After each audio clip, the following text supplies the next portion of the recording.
ఇవాళ వ్యాకరణాన్ని కొంచెం చెప్పి తర్వాత శ్లోకం పోదాం. ఎందుకంటే వ్యాకరణం అట్లానే అవును గురుగారు, అది వెనకబడిపోతుంది గురుగారు. ఇవాళ వ్యాకరణంలో పెద్దగా అంశం ఎక్కువ లేదు. అది ఇంతమంది పెట్టుకున్నాను, అది తొందరే ముగించవచ్చు. వాడి అంశం ఇది మకారాదేశ సంధి. అంటే మకారాదేశమే కానీ ఇంతకుముందు మకారాదేశం అన్నదానికి ఇది అనుస్వారానికి అపవాదంగా చెప్తున్నారు. హేమపరేవా అంటే హేమ బంగారం కాదు, ఇక్కడ హేమపరం అంటే బంగారు పరమైన వాళ్ళు అని అర్థం కాదు. హే మపరే వా అనేటువంటి పదవిభాగం. హే ఒకటి, మపరే ఒకటి, వా ఒకటి. హే అంటే హకారాన్ని అకారాంతంగా తీసుకుంటే రామశబ్దంలాగా, హ అని తీసుకుంటే అది హే అయింది, రామేలాగా. అంటే సప్తమి అంటే అకారం పరంగా ఉండగా అని అర్థం. ఇంకోటి మపరే కూడా సప్తమి వ్యక్తి. మకారం పరం యస్మాస మపరహ అని, మకారం పరంగా ఉన్నటువంటి, అంటే ఇది విశేషణమైంది. మపరే హే అని అర్థం. మకారం పరంగా ఉన్నటువంటి హకారం అంటే హకారం ఉండాలి, దానికి పక్కన మకారం ఉండాలి. హ మా అట్లా ఉండాలి అన్నమాట. అంటే మకారం పరంగా ఉన్న హకారం పరంగా ఉన్నప్పుడు వా అంటే వికల్పంగా వస్తుంది. ఏమిటి? వెనుక సూత్రం ప్రకారంగా అనుస్వార మకారానికి అనుస్వారానికి మకారమే వస్తుంది అని, మకారమే వస్తుంది, అనుస్వారం కాదు అని ఖండించడానికి మరి మకారమే వస్తుంది వికల్పంగా అని. ఎట్లా అంటే కిమ్ మకారాంత శబ్దమైన కిమ్ముకు మలయతి అని ఉందనుకోండి. మలయతి అంటే హకారానికి మకారం ఉంది కనుక అప్పుడు ఈ కిమ్ములో ఉన్నటువంటి దానికి మనం మకారానికి అనుస్వారాదేశం చేసుకుంటున్నాం. చేసినప్పుడు ఇది ఈ సూత్రం ఏం చెప్తుందంటే మకారానికి మకారం వస్తుంది, అనుస్వారం కాదు అని ఖండిస్తూ చెప్పింది. కనుక కిమ్ అట్లానే ఉంటుంది మకారం. కిమ్ హమలయతి, ఎందుకంటే హమలయతి కూడా హకారం తర్వాత మకారం ఉంది కదా. హకారం తర్వాత అంటే హకారం ఇంకో మధ్యలో అచ్చు ఉండకూడదు. హా మా కాదు, హుమా హమలయతి. మకారపరమైన హకారం ఉంది కనుక అక్కడ మకారం ఉంది కదా, మధ్యలో హకారం ఉన్నప్పటికీ కూడా ఆ మకారం యొక్క ప్రభావం వల్ల వెనుకకున్నటువంటి మకారం కూడా అనుస్వారాదేశం కాకుండా మకారమే ఉండి కిమ్ మలయతి అనే రాయాలి. ఇది వికల్పం గనక రాని పక్షంలో అనుస్వారాదేశం అనేటువంటి మనకు ఉండనే ఉంది. మలయతి అంటే ఏమిటి గురుగారు? హమలయతి అంటే ఆనందపరచడం ఏదో ఉంది అర్థం. కిం మలయతి ఇక్కడ మనకు ఆదేశం అనేటువంటిది మనకు ఇంతకృత సూత్రం ఏం చెప్పుకున్నామో ఆ సూత్రం ప్రకారంగా అనుస్వారాదేశం రావడం అనేటువంటిది. కిమ్ అనేటువంటి అనుస్వారాదేశం, దాని తర్వాత ఇది. అట్లానే ఇంకొక వార్తికం కూడా ఉంది దీనికి అనుబంధమైనటువంటిది. యవలపరే యవలావా అని. అంటే ఒక మకారమే కాదు, హే మపరే కాదు, హే యపరే, హే మపరే, యవల యపరే వపరే లపరే అని కూడా అనుకోవచ్చు అని. అంటే మపరే కాకుండా యవల పరంగా ఉన్నటువంటి హకారం కూడా యవలనే వస్తాయి. ఎట్లా? కిం హ్యః అనేటువంటి అంటే యాలు ఆ కిం యహ అనే మకారం వస్తుంది, యకారం అనుస్వారకారం. అది ఇక్కడ ఎవరు భద్రే గారు మీ దాంట్లో కొద్దిగా మ్యూట్లో పెట్టుకోండి, సౌండ్ వెనక సౌండ్ వస్తుంది. కిం హ్యః, కిం అనేటువంటి మకారాంతమైన పదానికి హ్యః అనేటువంటి హకార యకారపూర్వకమైన హకారం ఉంది కనుక ఈ మకార స్థానంలో అనుస్వారమైన యకారం మనం ఎంత క్రితం చెప్పుకున్నాము. యవలలు అనేటువంటివి అనునాసికలు కూడా ఉన్నాయి కనుక అనునాసికమైన కనుక అనునాసికమైనటువంటి అనునాసిక మీద మకారం అనునాసిక కనుక అనునాసికమైనటువంటి యకారం అట్లా అనునాసిక వకారం అనునాసిక లకారం వస్తుంది కనుక కిం హ్యహ కిం కిం కీహ కీయ ఇంతకుముందు తచ్చయ్యో అని చెప్పినట్టుగా కీయ కింహ్య అనేటువంటి రసున్న పూర్వయకారం వికల్పంగా రాని పక్షం మళ్ళీ కింహ్య అని కూడా చేసుకోవచ్చు. అట్లానే వకారం కూడా కిం హ్వలయతి కిం అది కిం హ్వలయతి అని వస్తుంది. అట్లానే ఇంకోటి ఏంటి కిం లకారం కిం హ్లాదయతి. ఈ హమల్ అనే దానికి నడవడం అని అర్థం ఇచ్చాడు గురువు గారు. నడవటం దీనికి ధాతువుకి అర్థం. హమల్ అనేది ధాతువుకి అర్థము హమల్ నడవటం అని అర్థం ఉంటాడు. మలయతి దానికి టు వాక్. అది నిజంతంలో మలయతి లట్లకారానికి వచ్చింది ఇక్కడ. అది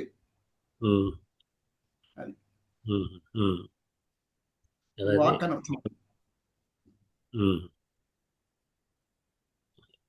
ఇక్కడ మన ప్రయోగాలు ఎక్కడ కనబడవు కనుక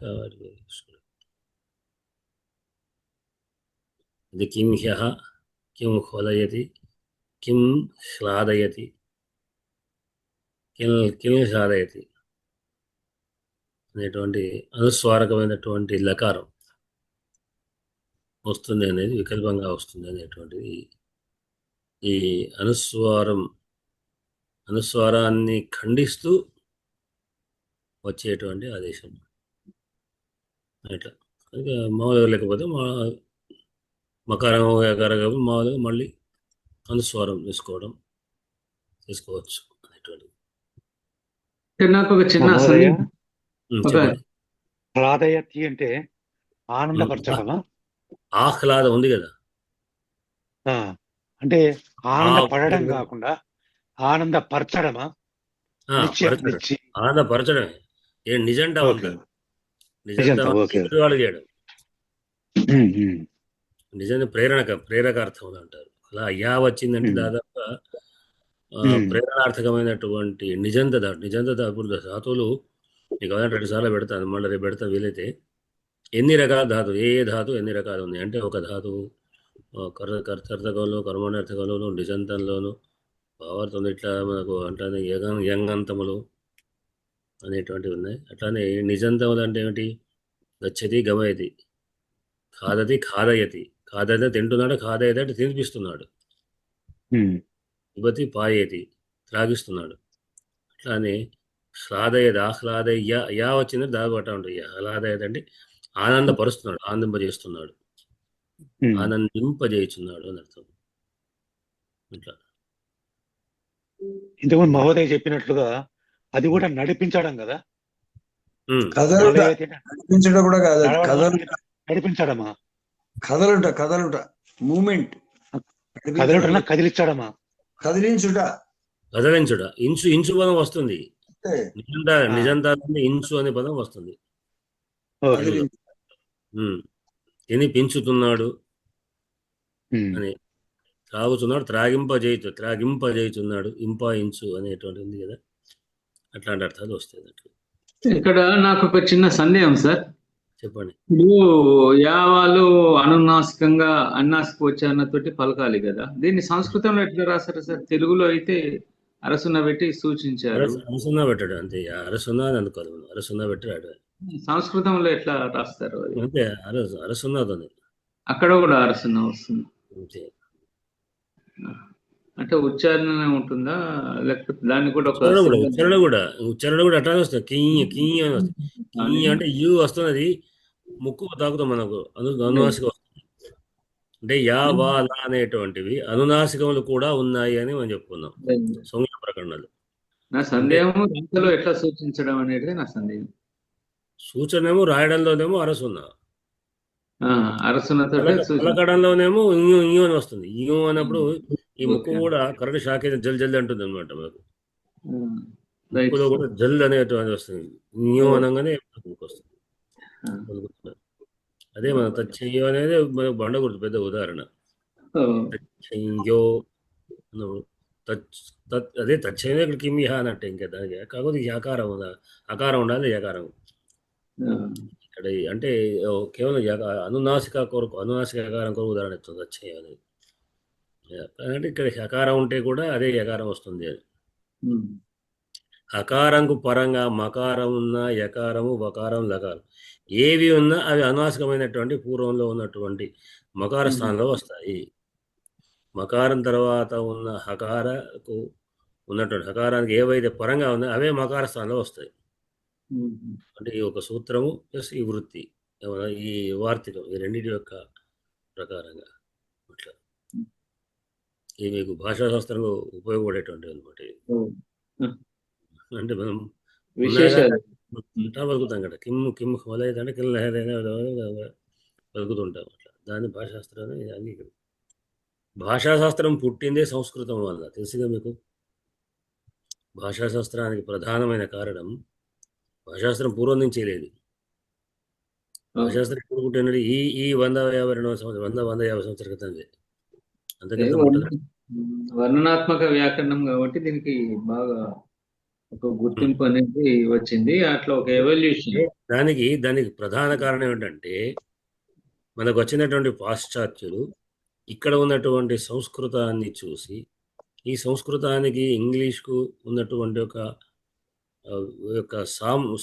తులనాత్మకం వాళ్ళు గమనించారు. పదాలు ఇట్లా ఎందుకు ఉంది అనేటువంటి దాన్ని పరిశోధన చేయంగా భాషా కుటుంబాలు కనబడ్డాయి. భాషా కుటుంబాలతో వాడుతుంది మొత్తం ప్రపంచవ్యాప్తమైన భాషలన్నింటినీ కూడా అనేకమైన కుటుంబాలుగా తయారు చేయడం, ఆ కుటుంబాల విధంగా అనేటి భాషోత్పత్తి, వర్ణ వ్యవస్థ ఇవన్నీ కూడా దాంట్లో ఉచ్చారణ విధానాలు అవన్నీ కూడా వచ్చేసేవన్నీ.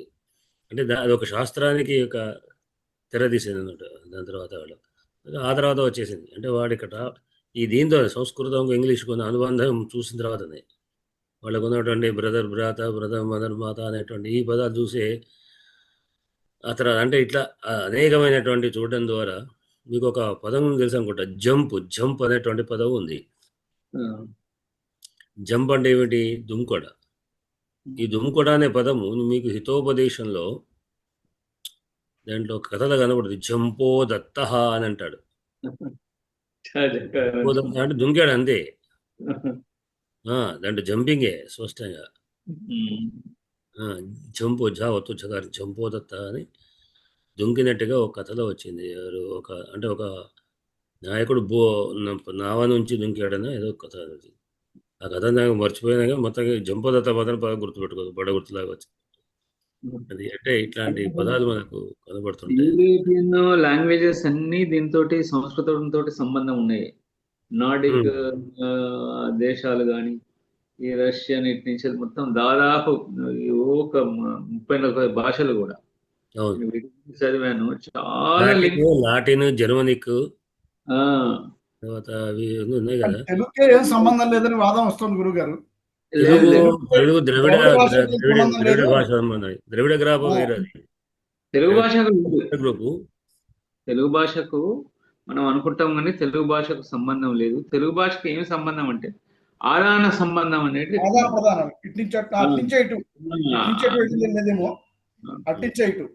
నిజానికి వాటికంటే ఎక్కువ సంబంధం ఈ ఆదానం ద్వారానే మనకున్నది. నిజానికి వాళ్ళకి కానీ ఏమైపోయిందంటే ఆ సంబంధం ఏంటంటే అత్యంత అయిపోయింది. అసలు ద్రవిడ పదాల కంటే సంస్కృత పదాలు ఎక్కువ ఉన్నాయి. లేస్తుంది మొదలుకొని రాత్రి ద్రవైన తర్వాత వాడేటువంటి పదాల్లో దాదాపు 70-80% సంస్కృత పదాలే ఉన్నాయి. ఇప్పుడు ఇంగ్లీష్ మారిందేమో, ఈ కాలంలో మారిన కొంత అయిపోయి కొన్ని రకరకాల కూడా ఆ మిగిలిన తెలుగులో కూడా తద్భావాలే ఉన్నాయి. అంటే ఇట్లా ఇప్పటికీ కూడా గౌరవంగా మాట్లాడడం అంటే సంస్కృత పదాలు ప్రయోగిస్తేనే గౌరవం కింద లెక్క. తెలుగు పదాలు అగౌరవంగానే జోడిస్తుంటారు.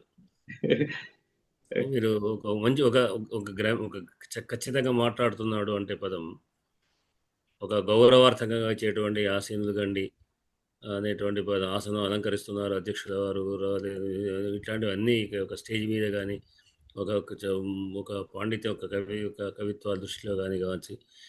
విని కూడా కాదు, పలకలేనట్టు తెలుగు పదాలు పలకలేనటువంటి ఏవైతే ఉన్నాయో పలికితే అశ్లీలతనో లేకపోతే ఇంకేదో అర్థం ఇచ్చేటువంటి వాటిని వాడితే వీడు నీచుడు అనే అర్థంలో మనం దుర్మార్గుడుగానే చిత్రీకరిస్తారు. ఏమైనా పదాలు మనం వాడకూడని పదాలు, అనకూడని పదాలు అంటాం.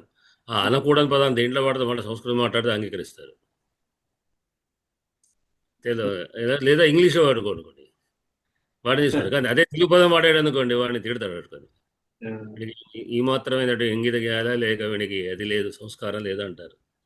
అంటే సంస్కారం ఏది? సంస్కృత పదం వాడితే సంస్కారం లెక్క, తెలుగు పదం వాడితే సంస్కృతం లేదు. మనం పదాలు పదాలు నిర్ణయించినటువంటి ఏవైతే ఉన్నాయో వాటన్నిటిని కూడా ఏ ఇంగ్లీష్ పదం లేకుంటే ఏ సంస్కృతం, ప్రాచీన సంస్కృత పదం వాడేవాళ్ళు, లేదా వీళ్ళు ఇప్పుడు కాలం వాళ్ళు ఇంగ్లీష్ పదం వాడుతుంటారు దానికి కావాల్సినటువంటి అంటే మన అనారోగ్యం కానీ మన కానీ ఇంకేదైనా ఉదాహరణ చూపిస్తారు సార్ అందరు. ఇప్పుడు కూడు అనేది అచ్చమైన తెలుగు పదం, అది వేరు, అది కరెక్టే. బువ్వ అనేది తర్వాత వచ్చింది, కూడు మెల్లగా బువ్వ తర్వాత బువ్వ అయింది, బువ్వ అన్నం వచ్చింది, భోజనం వచ్చింది. ఇప్పుడు అంతా మీల్స్ నడుస్తున్నది, మీల్స్ చేసి వాడతారు. ఇప్పుడు ఇంగ్లీషే సంస్కృతం. ఇప్పుడు స్టేజ్ మీద కూడా ఏమైపోయిందంటే కృతజ్ఞత ఇప్పుడు థ్యాంక్స్ చెప్తారు, అధ్యక్ష థ్యాంక్స్, వాళ్ళకి థ్యాంక్స్ అంటే ఇది నాకు ఇది ఏం సంస్కారం అర్థం కాలేదు. అది నిజంగా సంస్కారం అనిపించలేదు, వాడు అవమానం చేసేది అనిపిస్తున్నది. వచ్చిన వాళ్ళు సభాధ్యక్షులు కార్యక్రమం నిర్వహించే అధ్యక్షులు కృతజ్ఞతలు అనేటువంటి గంభీరమైనటువంటి పదం పోయి థ్యాంక్స్ పదం వాడితే సరైన పదమే కావచ్చు, కానీ అది సంస్కారాన్ని ఇచ్చినట్టుగా నాకు అనిపించడం లేదు.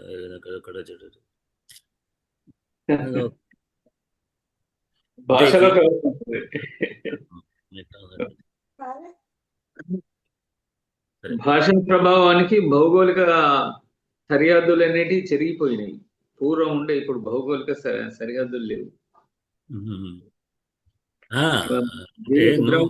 మిక్సింగ్ చేయడం ద్వారా వాడి గౌరవం లేదు. ఇప్పుడు అది ఒక రకంగా నాకు కూడా నయం అయిపోయింది.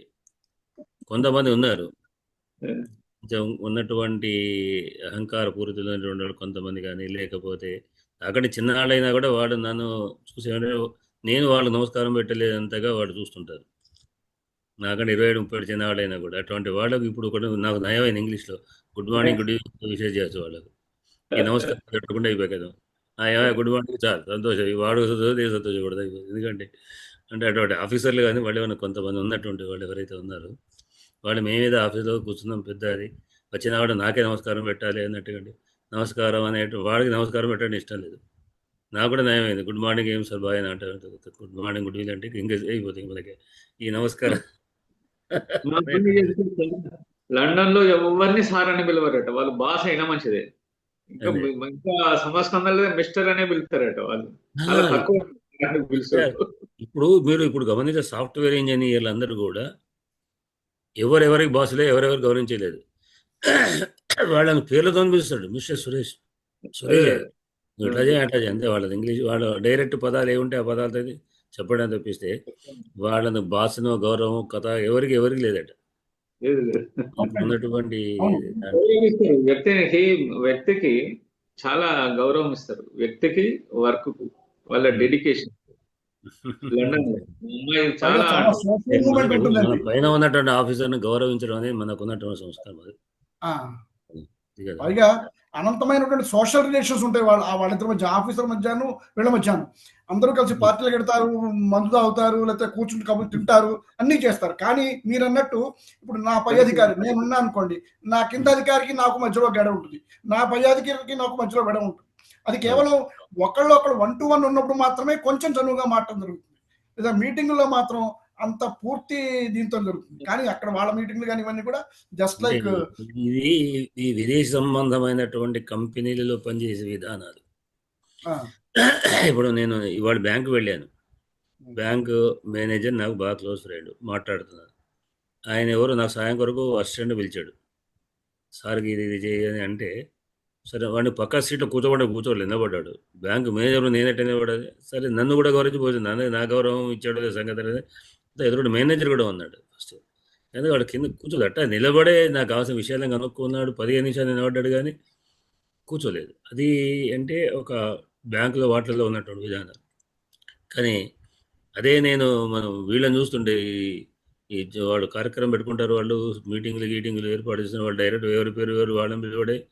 సరే ఇంగ్లీష్ కనుక యూ అని ఒకటి నడిచింది, ఆ యూకు వాళ్ళకు పెద్ద గౌరవం. మనకు తెలుగులో మీరు పదం యూ పదం ఉంది కానీ నరిగే సవాల్ యూ ఒక్కడే వాళ్ళది. సరే ఇవాటికి ఈ పాట ఆపేద్దామా? సంస్కృత శ్లోకానికి వెళదాం.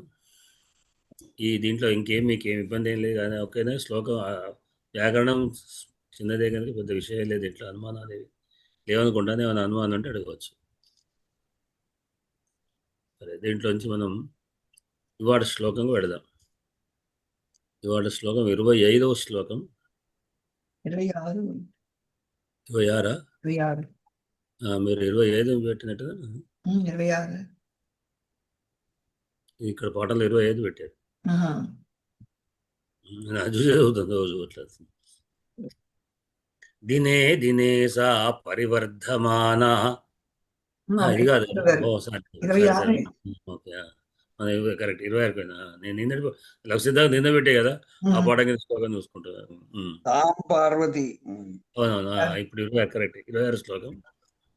తాం పార్వతీత్యాభిజనేన నామ్నా బంధుప్రియాం బంధుజనో జుహావ ఉమేతి మాత్రా తపసో నిషిద్ధా పశ్చాదుమాఖ్యాం సుముఖీ జగామా. సరే జగాయ కాదు జగామా. ఇందులో పుస్తకంలో తప్పు పడుతుంది కావచ్చు. పట విభాగం వాటిలో జగామా ఇచ్చారు. శ్లోకం జగామే ప్రసిద్ధం. ఇక్కడ పార్వతీది అభిజనేన అనే కాడ అట్లా దీర్ఘం ఎట్లా వచ్చింది సార్ అది? తర్వాత చర్చ. పార్వతీత్యాభిజనేన నామ్నా బంధుప్రియాం బంధుజనో జుహావ ఉమేతి మాత్రా తపసో నిషిద్ధా పశ్చాదుమాఖ్యాం సుముఖీ జగామా. ఎంటదవారు పార్వతీత్యాభిజనేన నామ్నా బంధుప్రియాం బంధుజనో జుహావ ఉమేతి మాత్రా తపసో నిషిద్ధా పశ్చాదుమాఖ్యాం సుముఖీ జగామ. తాం పార్వతీత్యాభిజనేన నామ్నా బంధుప్రియాం బంధుజనో జుహావ ఉమేతి మాత్రా తపసో నిషిద్ధా పశ్చాదుమాఖ్యాం సుముఖీ జగామ.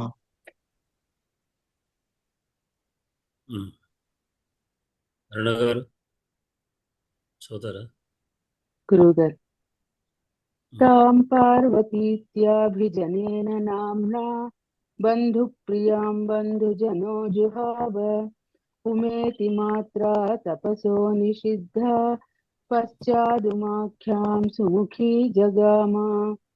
తాం పార్వతీత్యాభిజనేన నామ్నా బంధుప్రియాం బంధుజనో జుహావ ఉమేతి మాత్రా తపసో నిషిద్ధా పశ్చాత్ ఉమాఖ్యాం సుముఖీ జగామ.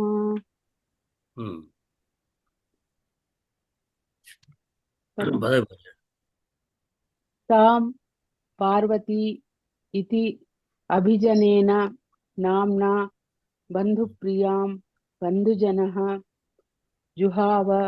తపసః అంతే జుహావ. బంధుప్రియాం బంధుజనః జుహావ ఉమా ఇతి మాత్రా తపసః నిషిద్ధా పశ్చాత్ ఉమాభ్యాం సుముఖీ జగామ. అంతే.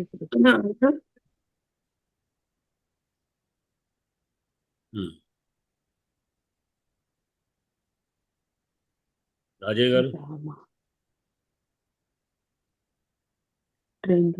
మీరు రెడీగా ఉన్నారు కదా? ఓకే వద్దు రెడ్డి గారు చెప్తారు. రెడ్డి గారు మహోదయ. తాం పార్వతీత్యాభిజనేన నామ్నా బంధుప్రియాం బంధుజనో జుహావ ఉమేతి మాత్రా తపసో నిషిద్ధా పశ్చాత్ ఉమాఖ్యాం సుముఖీ జగామ. తాం పార్వతీత్యాభిజనేన నామ్నా బంధు ప్రియాం బంధుజనో జుహావ ఉమేతి మాత్రా తపసో నిషిద్ధ పశ్చాత్ ఉమాఖ్యాం సుముఖీ జగామ.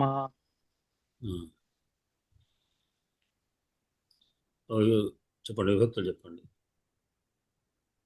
అస్తు మహోదయ. తాం పార్వతీ ఇతి అభిజనేన నామ్నా బంధుప్రియాం బంధుజనః జుహావ ఉమా ఇతి మాత్రా తపసః నిషిద్ధా పశ్చాత్ ఉమాఖ్యాం సుముఖీ జగామ. వాటి విభక్తులు. అస్తు మహోదయ. తాం దకారాంత స్త్రీలింగ తద్శబ్దస్య ద్వితీయా విభక్తి ఏకవచన పదం. తాం తే తాః. పార్వతీ ఈకారాంత స్త్రీలింగ పార్వతీ శబ్దస్య ప్రథమా విభక్తి ఏకవచన పదం. పార్వతీ పార్వత్యౌ పార్వత్యః ఇతి అవ్యయం. అభిజనేన అకారాంత పుంలింగ అభిజన శబ్దస్య తృతీయా విభక్తి ఏకవచన పదం. అభిజనేన అభిజనాభ్యాం అభిజనైః. అభిజన అభిజన కాదు, ఆన మహోదయ. అభిజనే. Okay okay. అందుకని దీర్ఘ అడిగారు కదా, అడిగారు. అది ఇతి ప్లేస్ అభిజనేన.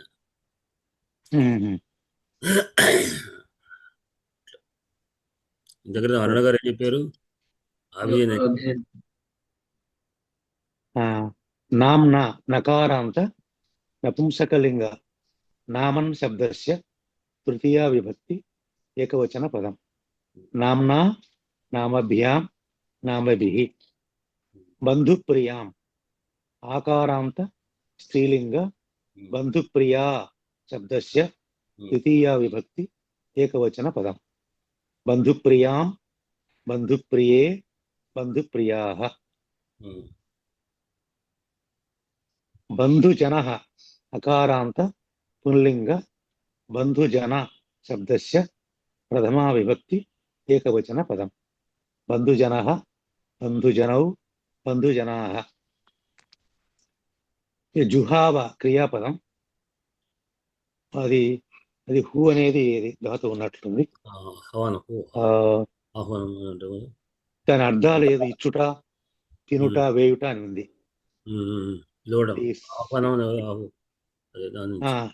ఇక్కడ మరి ఏమర్థం తీసుకోవాలా మరి? పిలిచాను. ఓకే. జుహావా అంటే పిలిచాను, పిలిచాను అంతే. జుహావా అభిజన కదా పదం. అభిజన పిలిచాను ఏకవచనం. లిట్లకార ప్రథమ పురుష ఏకవచన క్రియాపదం.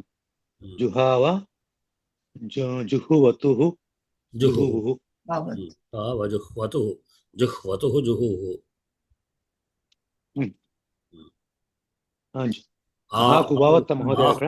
ఆహ్వానం. కాబట్టి అక్కడ జుహువతు కాకుండా ఆకు వావత్ ఇవ్వాలి. ఆవుపసరిగా వలయది వస్తుంది. అంటే వలయది వేరు, ఇది వేరు అట్లాంటి. ఉమా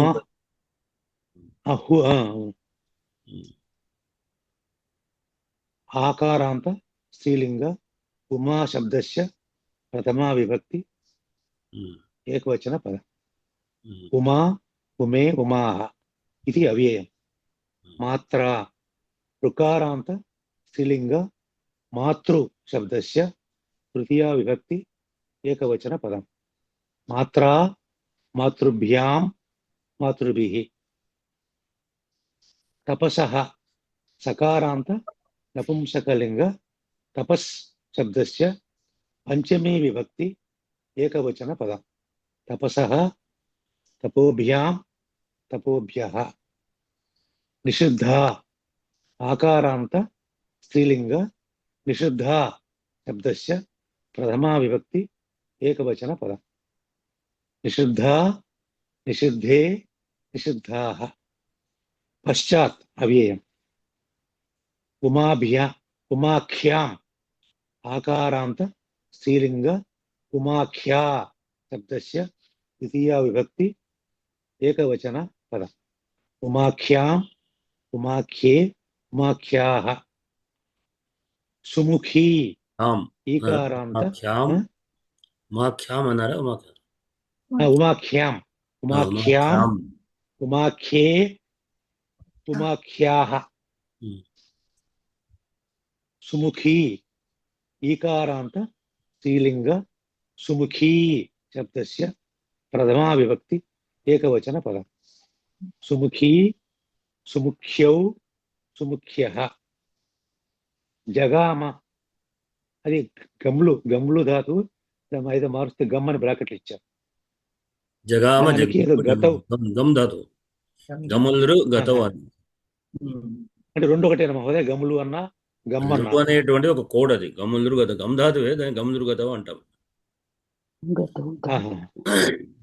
అంటే ధాతువులలో కూడా ఏవైతే కొన్ని ఒక వాదికి చేర్చడానికి కొరకు ఇట్లాంటి కొన్ని పదాలు ఉన్నాయి. డుకురీకరణి నిజానికి కురీ ధాతువు డుకురీకరణి అంటే డుకురీ ధాతువు. డూతో వచ్చేటువంటి కొన్ని విధానాలు అని ఇక్కడ వ్యాకరణ సంబంధమైన కొరకు అది డుకురీకరణి ఏమో గములు గతవు అట్లా గతవు. ధాతో లట్లకార ప్రథమ పురుష ఏకవచన క్రియాపదం. జగామ జగ్మతు జగ్ముహు. ఇది మహోదయ లిట్ అన్నారు కదా. లిట్లకారం. జుహావా అయినా జగామ అయినా కూడా రెండు కూడా లిట్లకారమే. అది జుహావా హుయ్ దాదుహు, దానిపైన జూ వచ్చింది. గమ్ దాదు జూ జా వచ్చింది జగామ. లిట్లనే అది పైకి వస్తుంది ఒక అక్షరం. అది మళ్ళీ కొంత మార్పులు వస్తాయి. కృకరణే చకార అవుతుంది. అది మామూలుగా కరోతి చకార అట్లా. ఇక్కడ రెండు క్రియాపదాలు ఉన్నాయి. జుహావ ఒకటి, జగామ ఒకటి. మొదటిది తీసుకుందాం. జుహావా తీసుకుంటే జుహావా అంటే పిలిచెను అని ఏకవచనం, భూతకాలం. ఇప్పుడు ఎవరు పిలిచెను? పిలిచిన వ్యక్తి ఎవరు? బంధుజన. బంధుజన. ఈ జనంలో అర్థం సమూహార్థంలో జన అనే పదం. బంధువర్గము అని అర్థం. కాబట్టి సమూహార్థం కాబట్టి ఏకవచనంలో ఇంకొకటి మీకు చెప్పేది, జన శబ్దం పుంలింగ శబ్దం ఉంటుంది, స్త్రీలింగం ఉండదు. అంటే ఇక్కడ సంబంధం లేకపోయినా ఊరికే జన శబ్దం వచ్చింది చెప్తున్నాను. అంటే ఇంత క్రితం కూడా మనం చెప్పుకుంటాం ఏదైనా స్త్రీలింగ శబ్దాలు ప్రత్యేక, అంటే ఆ శబ్దాలకు నిత్యమైనటువంటి లింగాలు ఉన్నటువంటి ఉంటాయి కదా. అట్లానే కళత్ర నపుంసక లింగం అన్నాం. ఇది జన ఆడవాళ్ళు వాడినా కూడా అయం జన అనే వాడాలి. అహమయం జన అంటే నేను, ఈ జనుడను నేను అంటే ఈ వ్యక్తిని అని అర్థం వాడడానికి అటువంటిది మన నాటకాల్లో వస్తుంటుంది. అయమహం పృచ్ఛామి, అయమహం పృచ్ఛామి, పృచ్ఛది.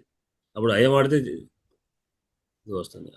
అయమహం, అయం జన పృచ్ఛది, అయం జన పృచ్ఛది అంటే ఈ వ్యక్తి అడుగుతుందంటే తన గురించి, తనతో ప్రదర్శన చేసుకో అంటే జన అనేటువంటి వస్తుంది. సరే, ఇక్కడ ప్రస్తుతమైన సందర్భం వచ్చింది. జన బంధుజన జుహావ, బంధుజనం పిలిచెను. అంటే బంధుజనం ఏమిటి అన్నప్పుడు ఎవరిని పిలిచారు? తాం. ఆ తాం ఎట్లాంటిది? బంధుప్రియాం. బంధువులు అంటే మిక్కిలి ఇష్టం. బంధువులు అంటే తన ఇష్టమైనటువంటి వాళ్ళు.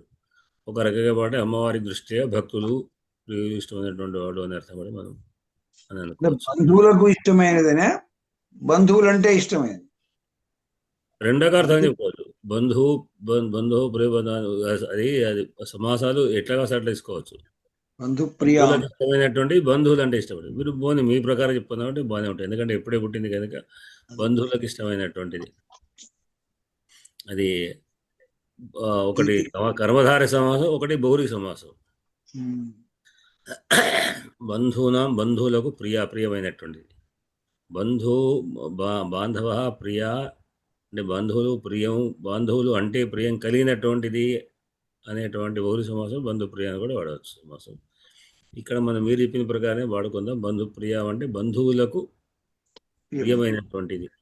అంటే బంధువులు అంటే ఇక్కడ తల్లిదండ్రులు వాళ్ళందరూ కూడా ఎంత కూతురు పుట్టింది అంటే చాలా సంతోషంతో వాళ్ళంతా ఉన్నారు. ఇంకా వాళ్ళందరికీ ప్రియమైనటువంటి ఆమెను, ఆ బాలికను వాళ్ళు జుహావా పిలిచారు. ఏమని పిలిచారు? పార్వతి ఇది అభిజనేన. నామ్నా పేరుతో పిలిచారు. నామ్నా పేరుతో పిలిచారు. ఏమని? ఆభిజనేన నామ్న. ఆభిజనము. ఆభిజనం అంటే ఏమిటి? అభిజన సంబంధం. ఆభిజనం తదిత సమాసం. ఆభిజనం అంటే పైన ఆది గురించి వచ్చింది. ఆభిజనం అంటే పరంపరగా వచ్చినటువంటి అర్థం. వంశ పరంపరగా వచ్చిన పేరు.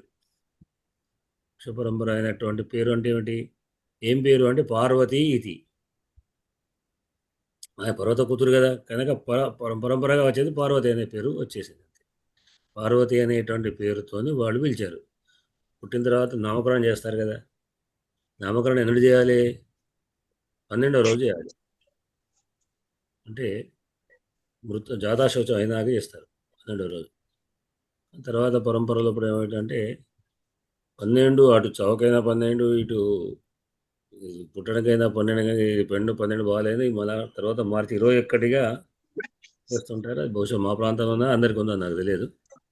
11వ రోజు శుద్ధి అవుతుంది.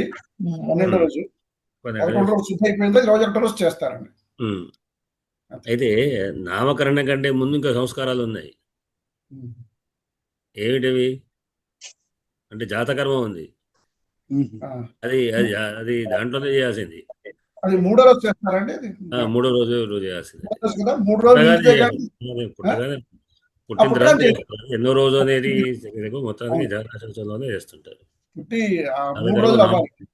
జాతకర్మ నామకర్మ అని ఇట్లా జాతకర్మ తర్వాత నామకర్మ జోడ సంస్కారం. అట్లా దీంట్లో ఆభిజనంగా, అభిజనులు అంటే ప్రియమైన జనులు అని అర్థం. అంటే పరంపరగా వచ్చే ఆది నుంచి వచ్చేటువంటి పరంపరగా వచ్చేవాడు అర్థం. పరంపరగా వచ్చేటువంటి దాని కోశం కూడా ఉన్నది. అభిజనా పూర్వబాంధవాహ అని. అభిజనులు అంటే ఆభిజనులు. ఆభిజనా పూర్వబాంధవాహ అని కోశం చెప్తుంది. కోశం అనేటువంటి అంటే పూర్వబంధువులు, పూర్వమైనటువంటి జనులు అంటే పితృ పరంపరగా రావడం అని అర్థం. అటువంటి ఆభిజనమైనటువంటిది ఇది పేరు. అంటే పూర్వ యొక్క వంశ పరంపరగా వచ్చేటువంటి పేరులోనే ఆ విధంగా వాడుకోరు. అంటే తండ్రిది పేరుతోనే, తల్లిదండ్రుల పేరుతోనే అనేటువంటిది ఆ విధంగా వచ్చేటువంటి. అంటే మనకు మనం ఏం చూస్తుంటామంటే తాతలు ముత్తాతల పేర్లు పెడుతుంటారు. అంటే ఇప్పుడు ఎవరైనా తాత చనిపోతే ఆ తాత అంటే మా దగ్గర చనిపోవడం విధానం మీ కొన్ని ప్రాంతం బ్రతికుండా కూడా పెడుతుంటారు. మా దగ్గర బ్రతికుండగా పెడితే వాళ్ళు అపశకునంగా వస్తారు. ఎవరు అప్పుడే నన్ను చంపేశారు అంటారు ఇక్కడ.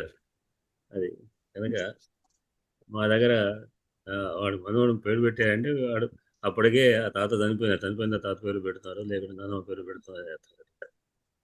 మొత్తంగా ఆ పేరు వచ్చి పెట్టేలాగా వీళ్ళు అట్లా. ఇక్కడేమో తండ్రి పేరుతో తండ్రి సంబంధమైనటువంటి పేరు. పర్వతస్య పత్యం స్త్రీ పార్వతి, పర్వతం యొక్క స్త్రీ సంతానం పార్వతి అనేటువంటి ఆభిజనం చేత పేరుతోని. ఒకవేళ పురుషుడు అయితే ఏ పేరు ఉండేది? ఒకవేళ పురుషుడు పుడితే ఎలా? పార్వతుడు పార్వత అంటే పార్వత అవుతుంది. మైనాక ఉంది కదా, అట్లానే పార్వత. అంటే దశరథుడి పుత్రుడు దాశరథ అనలేదు కదా. దాశరథి అన్నారు కదా, దాశరథాపదం ఉంది. దాశరథ కూడా ఉందా? రామాయణ ప్రదీయతాం దాశరథాయ మైథిలీ అని ఉంది. అంటే రెండు రకాలుగా వాడదు. హనుమంతుడు రావణాసురుడికి సలహా చెప్తుంటే అట్లానే విభీషణుడు కూడా రావణుడికి చెప్పే సమయంలో ప్రదీయతాం దాశరథాయ మైథిలీం, మైథిలి అన్నారు. ప్రదీయతాం దాశరథాయ మైథిలి అని దశరథునికి మైథిలిని ఇచ్చి మైథిలి అని పదం వాడతారు ఇక్కడ. మిథిల కూతురు మైథిలి, దశరథ కూతురు అయినటువంటి దశరథ కొడుకు ఇచ్చేవని వాడబడేది. అట్లా అకారంతంగా ఉండండి. కనుక మైనాక మైనాకి, మైనాకి అని కూడా ఏమైనా అనవచ్చు. దీర్ఘం ఉంటుందా? దీర్ఘం ఉంటే మళ్ళీ స్త్రీలింగం అవుతుందేమో. నీ వస్తుంది మైనాకి దీర్ఘం, దీర్ఘం ఉంటుంది. పార్వతీకి, పార్వతీకి అది పార్వతీకి మైనాకి అనవచ్చు. అంతే. పురుష అయితే దాశరథి అని స్త్రీలింగం అయితే దాశరథి అని. స్త్రీలింగం అయితే దీర్ఘం. అట్లా అది ఇంగ్లీష్. పార్వతీ ఇది ఆమ్నా పేరుతోని వాళ్ళు అభిజనేన జుహావా, అభిజనేన నామ్న, అభిజనమైనటువంటి పేరుతోని పార్వతీ అనేటువంటి అభిజనమైన పేరుతోని బంధుజన తాం బంధుప్రియాం జుహావా అని ఒక వాక్యం. అయితే వెంతేనా అంటే మళ్ళీ జగామ అనే ఒకటి ఉంది. జగామ జగ్మతు జగ్ముహు. జగామ అంటే వెళ్ళెను, పోయెను, పొందెను అర్థం. మనం ఎదురు కూడా చాలా జరుపుకుందాం.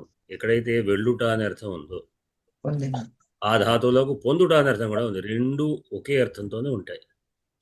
దాన్ని మన సందర్భానుసారంగా వెళ్ళుటనో పొందుటనో చెప్పుకోవచ్చు. గెట్ టు గో రెండు ఒక అర్థంగానే వచ్చేస్తాయి. కనుక అంటే అంత గోత్రీకులని దాదాపుగా అర్థం. అభిజనం అంటే అంత గోత్రీకులనే అర్థం. ఈ గోత్రం అంటే కొండ పర్వతాలనే అర్థం. ఆ పర్వతాల నుండి వచ్చింది కాబట్టి పార్వతి. గోత్రం అంటే పర్వతం అని అర్థం కూడా ఉంది. అంటే అది ఒక్కడే అర్థం కాదు, అదే చాలా ఉన్నాయి కానీ అది కూడా. గోత్రం అంటే వంశం అర్థం వేరు, పర్వతార్థం వేరు. దాన్ని తీసుకొచ్చి ముడి చేస్తున్నారు చాలా మంది.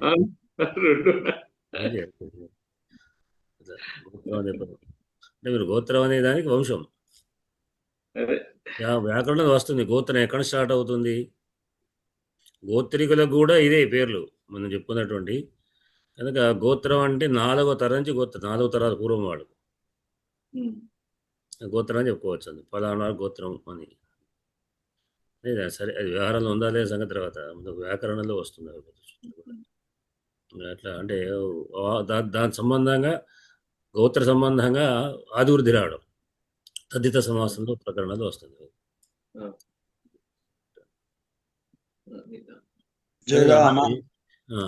అటువంటి ఆమె ఉమేతి మాత్ర తపసో నిషిద్ధ పశ్చాదుమాఖ్యాం సుముఖీ జగామ.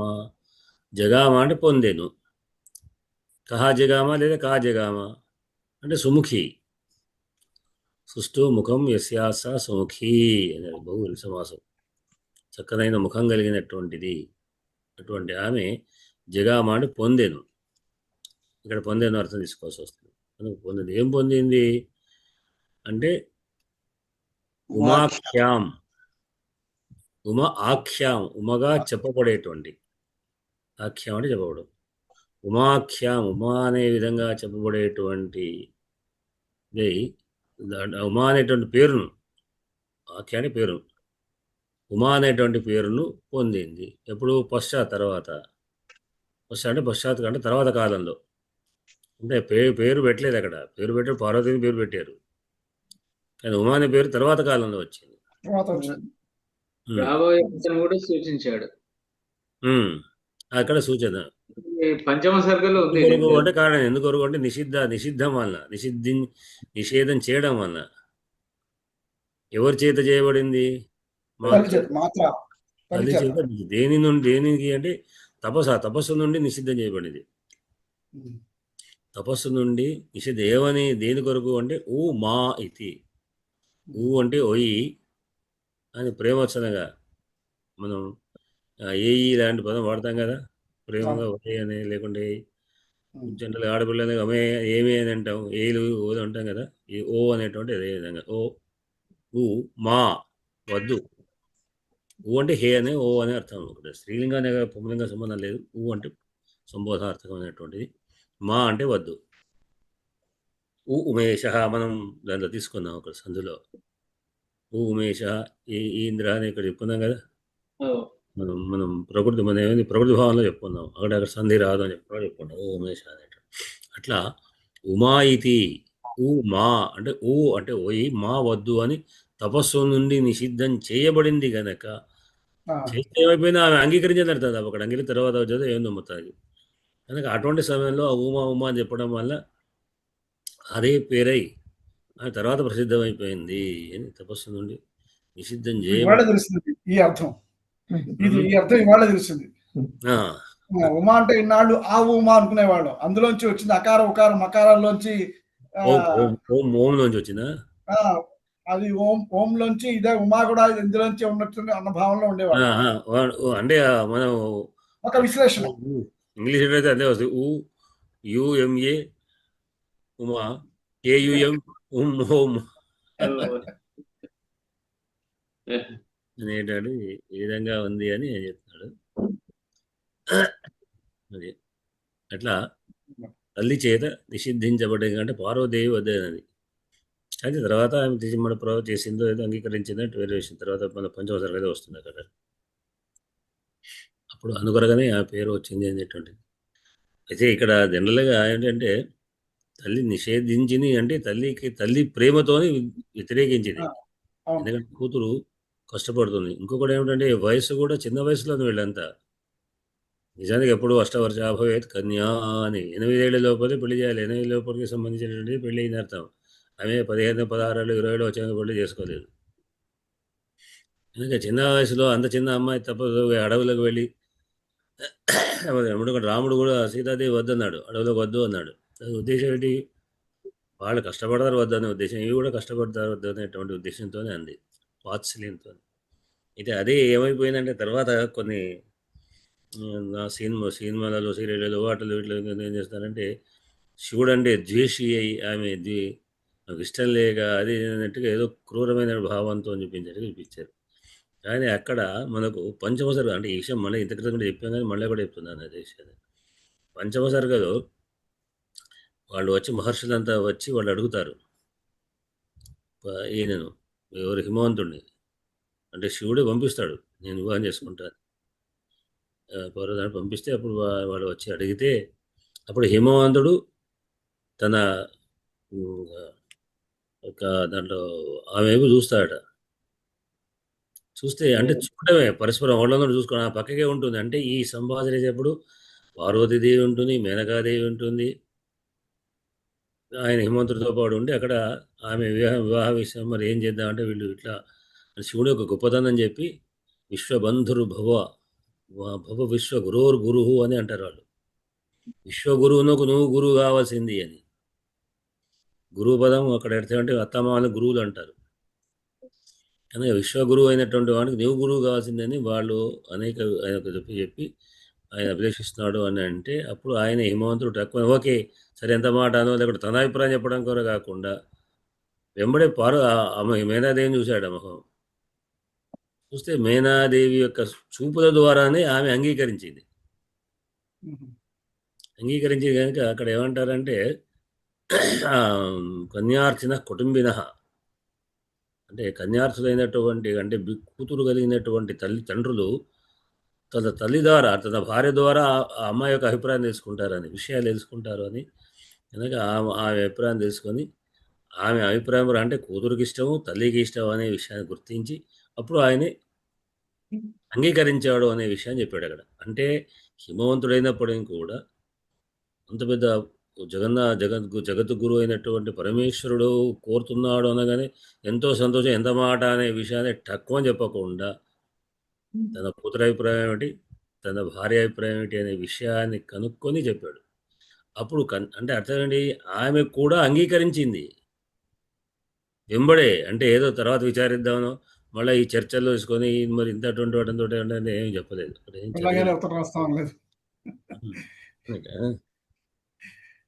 ఈ ఒక్క మాట ఉంది ఇక్కడ, మేత్రి మాత్ర దర్శించండి అంటే వెళ్ళేటప్పుడు వద్దని ఉంటుంది అనమాట కూడా వస్తుంది కనుక. అంతేగాని ఆమె శివునికి వ్యతిరేకి కాదు. అది అది ఈ శ్లోకంలోని సంక్షిప్తమైన భావం. దీంట్లో మనకు సంధులు ఏమున్నాయి? సంధులు పార్వతి ఇతి సౌరదరికి సంధి ఉందండి అక్కడ. అవును. తర్వాత ఇతి అభిజనేన అక్కడ అభిజనేన అక్కడ ఇకోయనిచి అనాదేశం ఉందండి అక్కడ. ఇత్యాభిజనేన అభిజన కనుకనే ఇత్యాభిజన దీర్ఘం వచ్చింది, లేకపోతే ఇత్యాభిజనేన అని అక్కడ వచ్చింది. అక్కడ ఇకోయనిచి సూత్రం అనాదేశం కూడా ఉంది. మళ్ళీ ఉమా ఇతి ఉమేతి అది కూడా అక్కడ మళ్ళా గుణసంధి ఉంది ఇక్కడ. తర్వాత పశ్చాత్ ఉమాభ్యాం అక్కడ పశ్చాత్ ఉమాభ్యాం ఉపాఖ్యాం పశ్చాత్ ఉమాఖ్యాం అక్కడ జస్వసం ఉందండి. తర్వాత అంతే కూడా విసర్గ సంధులు ఉన్నాయి. ఒకచోట బంధుజన ప్లస్ ఆఖ్యాం ఉమాఖ్యాం సవర్ణ దీర్ఘ సంధి. ఉమాఖ్యాం.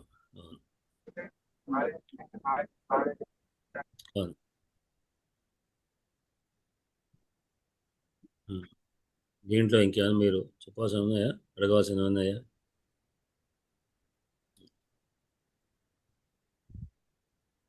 కదా మెల్లమెల్లగా నడుచుకుంటున్న స్లో. ఇక్కడ నాన్న అన్నారు కదా, ఇది నపుంసకుడి నామ్ని అంటుంటాం కదా ఆడపిల్లల గురించి మాట్లాడినప్పుడు చెప్పినప్పుడు.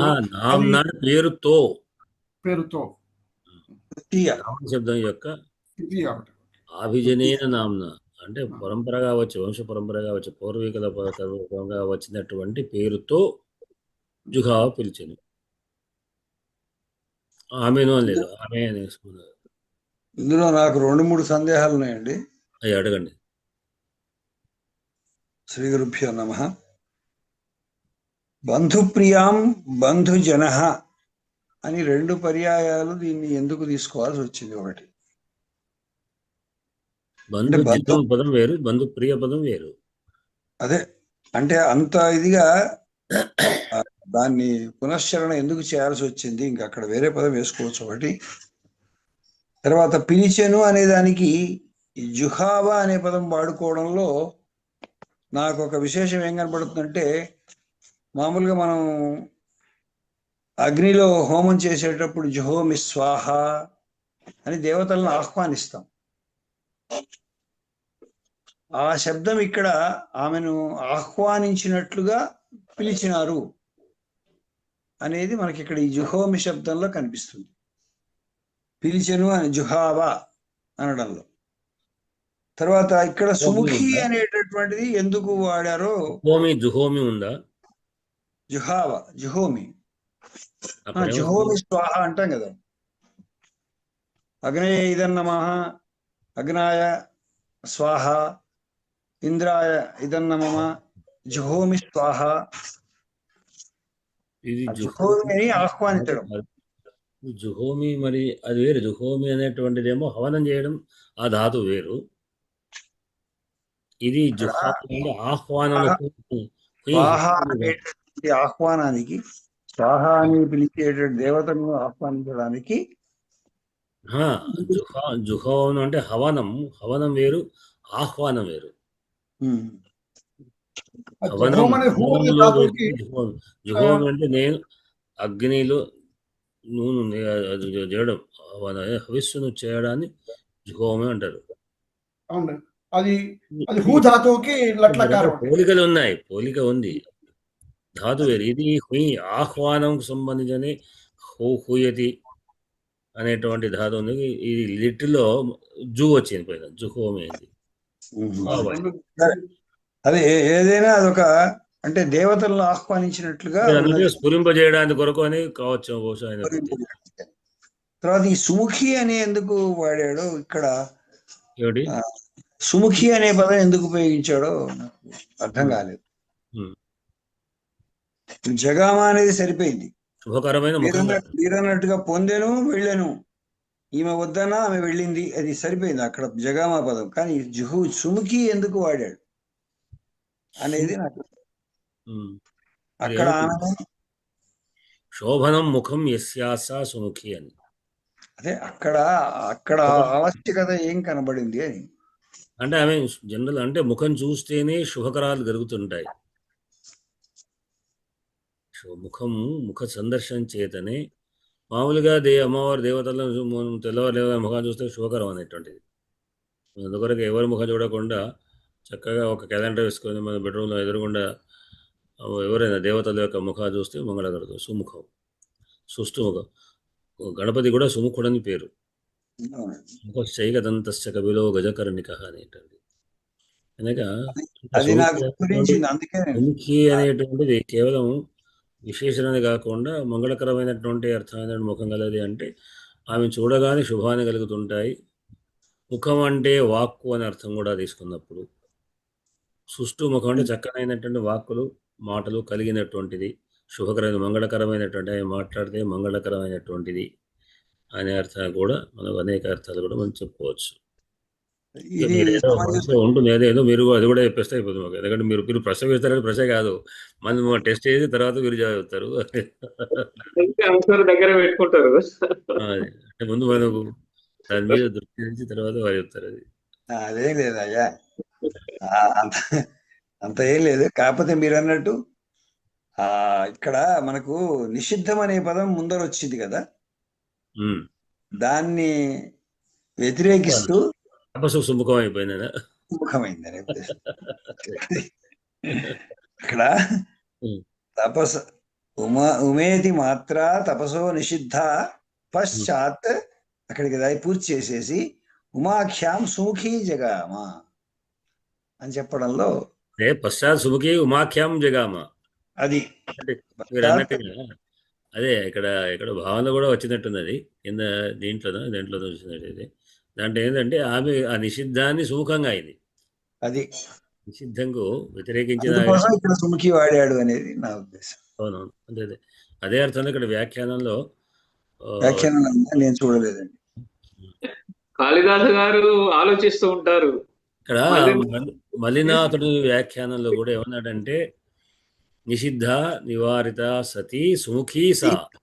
ఇది ఇప్పుడు స్పష్టంగా మీరు చెప్తుంటే అది ఎందుకంటే ఇప్పుడు మనం కాళిదాసు గారి శ్లోకాలు చదువుతున్నప్పుడు అక్కడ ఖచ్చితంగా భద్రయ్య గారికి ఏ డౌట్ వచ్చినా ఈ కాళిదాసు ఇలాగే చెప్తాడు. అక్కడ పదం దొరుకుతుంది, ఎక్కడ ఎంత గొప్ప పదం వేశాడా అనేది మనం ఇది నేను ఇక్కడ శ్లోకం ఈ వ్యాఖ్యానం చదివినప్పుడు సుముఖి అని అన్నా కానీ సుముఖి అంటే ఇక్కడ శ్లోకంలో చెప్పాడు అనుకోలేదు. ఇక్కడ ఆమె నిషిద్ధం అయినప్పుడు సుముఖంగా ఉంది అంటే నాకు అక్కడ అడ్జస్ట్ కాలేదు మాట. తర్వాత సరే ఇప్పుడు విషయం గుర్తు వస్తుంది. చూశాను నేను అప్పుడు మీకు పాఠం చెప్తుందే చూశాను అక్కడ సుముఖి పదం. అంటే నేను దాదాపు రోజు చూసుకోలేకపోతున్నా అక్కడ ఏం చెప్పాలి ఏముంది అని కూడా నాకు తక్కువ. మీ పుస్తకం ముందరికి వచ్చేదాకా పాఠం ముందరికి వచ్చేదాకా పుస్తకం శ్లోకం చూడలేకపోతున్నా, టైం సరిపోక చూడలేకపోతున్నా. ఒకసారి చూస్తే కానీ ఏ పదం ఏమిటైనా ఒకసారి మైండ్లో నిజానికి చూసే చెప్పాలి పాఠం. ఒకసారి చూసుకుంటే కానీ పాఠం ముందు రాకూడదు. ఒక్కోసారి తొందరలో ముందుకు వచ్చేస్తాను. ఇప్పుడు నేను ఇప్పుడే మీకు చెప్తూ ఆ శ్లోకాన్ని ముందర మనం సుముఖి అనే పదం చూశాను. సుముఖి అంటే ఏమి సుముఖంగా ఎందుకు ఉన్నది నివారిత అందుకని ఆ మాట కూడా అన్నాయి. నేను తర్వాత కూడా సుముఖం అయింది అనే పదం వాడాను, నేను చెప్పాను మీకు శ్లోకం చెప్పాను కానీ ఈ సుముఖి పదంగా నేను దృష్టిలో వస్తలేదు నాకు. మీరన్న సుముఖి పదం అక్కడ అడ్జస్ట్ అయింది. ఓకే, అదే పదానికి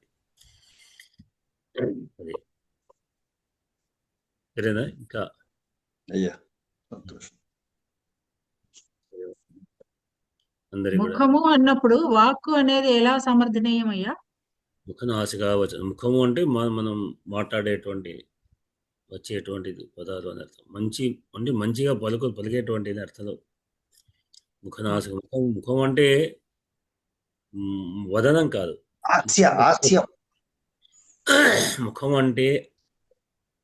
అంటే దానికి కళ్ళు ముక్కు చెవులు ఉన్నటువంటిది కాదు, నోరు అనే అర్థం కూడా ఉంది. అంతే హాస్య. ముఖం అనేటువంటిది వాక్ రూపంలో ముఖం అంటే చక్కనైనటువంటి భాష కలిగిన అర్థంలో. కవులు సాధారణంగా పద్యాలలో కానీ శ్లోకాలలో కానీ సాభిప్రాయంగా అనేక విశేషణాలు వేస్తుంటారు. ఈ కటకం లాంటి వారు దానికి మంచి సారస్యమైనటువంటి అర్థాలను చెబుతుంటారు. వారు కవులు, సమీక్షకులు. మంచిదే. నేను వారి నుంచి ఎన్నో మహోదయ, అదే కటకం వారి వీళ్ళకి ఏదో నా మామ అన్నారు. దాని అర్థం ఏంటిది? మీరేదో అది యజ్ఞం చేసేటప్పుడు నా మామ అంటారన్నాడు కదా, దాని నమమ అర్థం? అంటే అయ్యా ఏం లేదు, ఆ, ఏదైనా మనం ఇతరులకు దానం చేసినా సమర్పించినా ఉమ్, మళ్ళా అది ఉమ్. నాది కాదు అని చెప్పడం. ఇదన్న మమ ఇదన్న నా మమ నాది మమ ఆహాహా. నమ ఆ, నాది నాది కాదు సంప్రదదే అని. సంప్రదదే నమమ. ఇది ఒక నేను కన్యాదానంలో ఇస్తున్నాను మాత్రం అది, ఉండదు. అంటే దాని యొక్క పూర్వ మొత్తం హక్కులని మీకే, మీకే. నాకేమీ లేదు. కానీ అది ఉమ్, ఏమంటారంటే కళ్యాణంలో మాత్రము కన్యాదానం చేస్తూ నమమే ఇది వదేది అంటారు. అది నమమేది వదంటే ఒక అక్కడ కనబడదు. కన్యాదానంలోనే లేదు. ఆ పదం ఉండదు. కన్యాదానం చేస్తున్నాం సంప్రదదే వరకే. అంతే కళ్యాణం ఉమ్. అమ్మాయిని దానం చేస్తూ సంప్రదదే అనాలి కానీ నమమ అనకూడదు. అనకూడదు. ఎందుకొరకు అమ్మ అంటే ఇంట్లో మళ్ళా కాదు మళ్ళీ. నాకు ఎప్పుడు ఆ, అమ్మ కూతురు అంటే హక్కులన్నీ మాకు అమ్మాయి, మా కూతురే మీకు భార్యనే, మీ ఇంటి యొక్క కూడా కాదు. రెండు రెండు. ఓకే. She అంతేగాని continues to be her daughter. ఇక్కడ ఈ కూతురుగా ఆమెకు విడిచిపెట్టలేదు. వస్తువు మీద ఉందనుకోండి, ఉమ్, అది ఏ మాత్రం ఉమ్. సంబంధం లేదు. సంబంధం అక్కడే ఇక్కడ సంబంధం ఉంటుంది అని. అట్లా. ఇప్పుడు ఓకే గోదానం ఓకే. చేసినా భూదానం చేసినా నమమ అనాలి. ఏది ఆ, చేసినా అనాలి. ఒక్క కన్యాదానం ఆ, విషయంలో మాత్రం ఆ, సంప్రదతే అని ఆపేసి. ప్రదదే ఆ, ప్రదదే నమమ అనేటువంటిది ఉంటుంది. ఆ. ధన్యవాదాలు మహోదయ.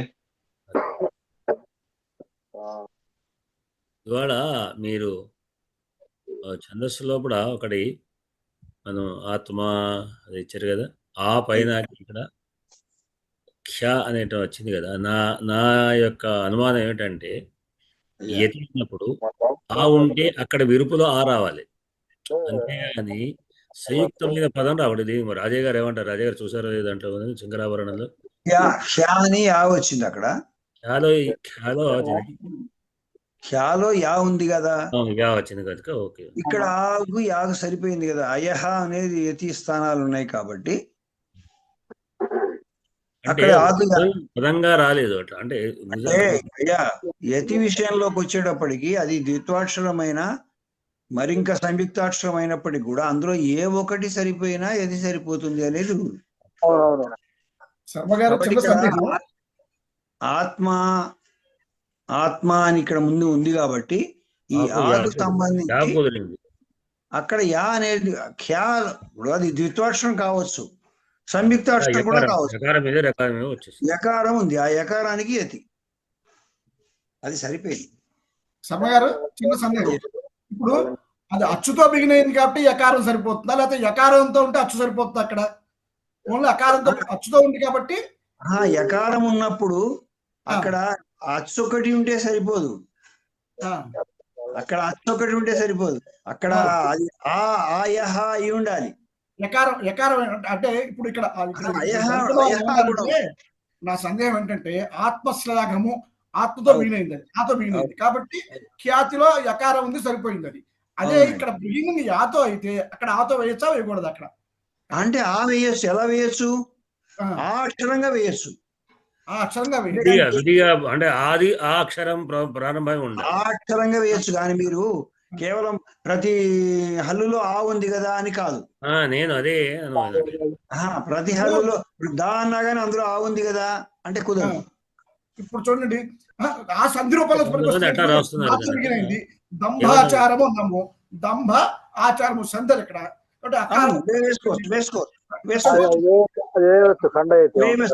దంభాచారము అన్నప్పుడు భా మీద వేసుకోవచ్చు, అక్కడ ఆ ఉన్నట్లేగా. అదే సంధి రూపంలో పరపదంలో ఉంది, సంధి లోపల ఆ ఉంటే వేసుకోవచ్చు, పరపదంలో ఉండాలి, పైగా పూర్వపదంలో కాదు. అది ఏదన్నా వేసుకోవచ్చు, అయహ వేసుకోవచ్చు. అయితే ఇదే ఇక్కడ ఇప్పుడు కొల్లేవారు గారు చెప్పినటువంటి గురువు గారు చెప్పిన సమస్య ఏమిటంటే అలా కాకుండా కూడా ఊరికే ఒక అచ్చుతోడు వేస్తున్నారు, అలా వేయకూడదు. అఖండ యతి అంటారు. అఖండం కూడా కాదు అది, అఖండ యతి అంటే వేరు. మళ్ళా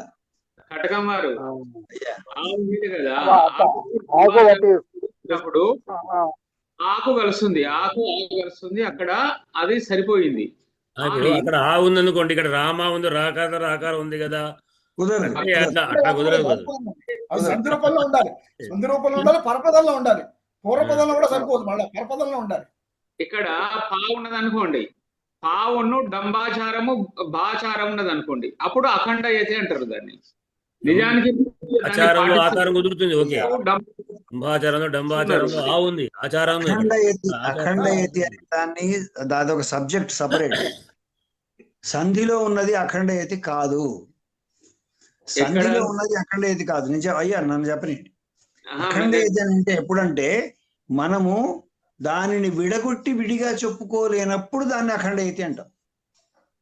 విడిగా చెబితే పూర్వపదానికి కానీ పరపదానికి కానీ అర్థం లేనప్పుడు అది అఖండం అవుతుంది. అఖండము ఆ పదంలోనే అర్థం ఉంది చూడండి. మీరు సంధి చేసి విడగొట్టగలిగే దాన్ని అఖండం అనరు. నేను ఒక ఉదాహరణ చెప్తా, మీరు చెప్పింది. ఆచారంలో బాకు వేస్తే అది అఖండ యతి.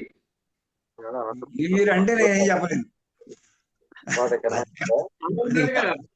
బాకు వేస్తే అఖండ యతి.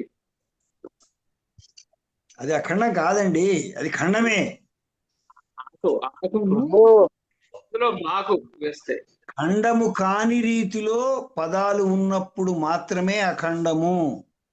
నేను మీకు రేపు క్లాసులో పెట్టమంటే పెడతాను కొన్ని పదాలను మీకు. అది అది కొన్ని పదాలు ఎట్లా నిర్మాణం అవుతాయంటే వాటిని విడగొడితే దానికి విడిగా అర్థం ఉండదు. అది వారు ఎవరో నన్ను ఛందస్సు కూడా నేర్చుకోమన్నారు. మీరు అలాంటి చదువుకొని నేర్చుకునే కూడా బాధ అన్నారు. అఖండ యతి మీద చాలా వివాదాలు ఉన్నాయండి. సంధిగతంగా ఉండేది అఖండం కాదు, అది చక్కగా ఉపయోగించుకునేటటువంటి యతే. దాన్ని నిషిద్ధం లేదు దానికి. అఖండము అది ఇది నిషిద్ధం ఉన్నది కాదు. ఇది డంబాచారము అన్నప్పుడు ఖచ్చితంగా వేసుకోవచ్చు అక్కడ యతి, అది అఖండం కాదు. సబ్జెక్ట్ కన్సర్న్ కాదు కాబట్టి దాని తర్వాత మాట్లాడదాం ఎందుకు. సమయం నేను అలాంటి పదాలు కొన్ని చెప్తాను మీకు, తర్వాత వాటిని శుభరాత్రి. చెప్పేది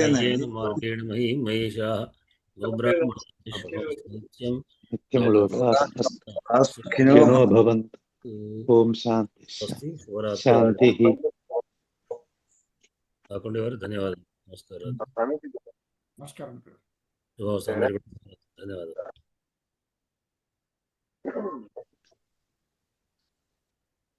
ఏం చేస్తున్నానండి.